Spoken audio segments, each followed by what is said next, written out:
Bonsoir à tous et bienvenue à Perspective. L'archevêque de Lyon en France va remettre sa démission au pape François. Le cardinal Philippe Barbarin a été condamné à 6 mois de prison avec sursis pour non-dénonciation d'abus sexuels commis sur des mineurs dans son diocèse. L'avocat du cardinal a indiqué qu'il va contester la décision du tribunal, une décision qui ne lui convient pas et dénonce, entre autres, la pression médiatique. Le cardinal était accusé d'avoir couvert des abus commis contre des mineurs par le père Prénat, alors qu'il était aumônier des scouts à Lyon entre 1970 et 1980.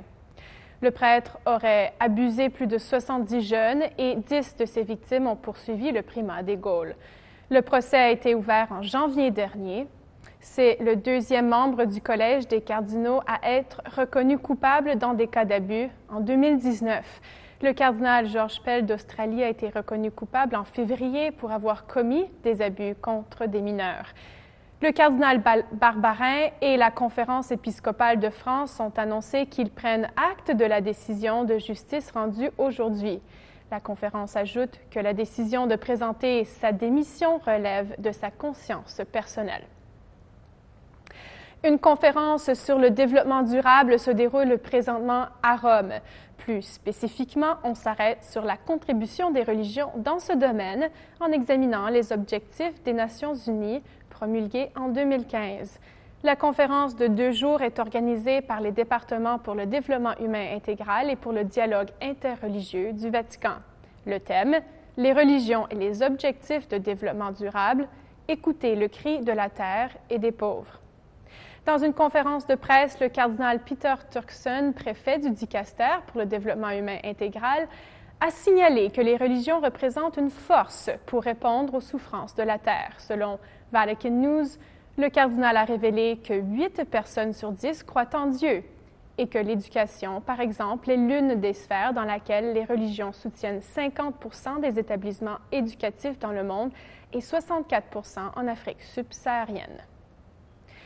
Le pape François a envoyé un télégramme hier à l'archevêque de Mobile, en Alabama, Monseigneur Thomas Roddy, après la tornade qui a déchiré le comté de Lee dimanche dernier. Le Saint-Père a partagé sa tristesse et sa solidarité avec toutes les personnes qui sont affectées par ce désastre naturel. Il leur accorde ses prières et prie le Seigneur pour le repos des victimes, la consolation des personnes blessées et endeuillées. Les vents ont atteint 270 km/h et on compte aujourd'hui 23 morts, dont des enfants, une 50aine de blessés et d'autres sont encore portés disparus. Le président de la Conférence des évêques américains, le cardinal Daniel DiNardo, a lui aussi fait part de sa solidarité. Dans un communiqué cité sur le site web de Catholic News Service, il dit « Notre espoir, pendant le carême, comme toujours, est dans le Seigneur de la vie qui a vaincu la mort. » Il a de plus encouragé les fidèles à soutenir les associations humanitaires catholiques et autres charités qui apportent un secours aux résidents du comté.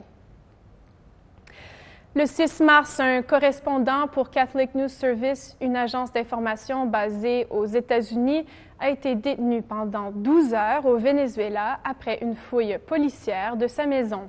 Le journaliste de 29 ans, Cody Weddle, a ensuite été accompagné à l'aéroport et renvoyé aux États-Unis. Son assistant avait aussi été détenu puis relâché. Le jour avant sa détention, il avait publié un article sur le chef de l'opposition, Juan Guaidó, qui revenait au pays. En janvier, il s'était déclaré président par intérim après la réélection contestée de Nicolás Maduro. Selon CNS, l'armée du Venezuela est du côté de Maduro alors qu'une douzaine de pays acceptent le leadership de Guaidó. La lampe de la paix de Saint-François sera remise au roi Abdallah II de Jordanie le 29 mars prochain. Chaque année, les franciscains d'Assise remettent ce prix à une personnalité qui se distingue par son désir de donner espoir à l'humanité, souligne le père Enzo Fortunato, directeur de la salle de presse du couvent d'Assise et rapporté par Vatican News. Le père Enzo a de plus précisé que le roi de Jordanie sera aussi reconnu pour son engagement à promouvoir les droits de l'homme, l'harmonie entre les religions et l'accueil des réfugiés. La cérémonie aura lieu à la basilique supérieure de Saint-François d'Assise. Voilà, c'est tout pour aujourd'hui. Merci d'avoir été des nôtres et à très bientôt.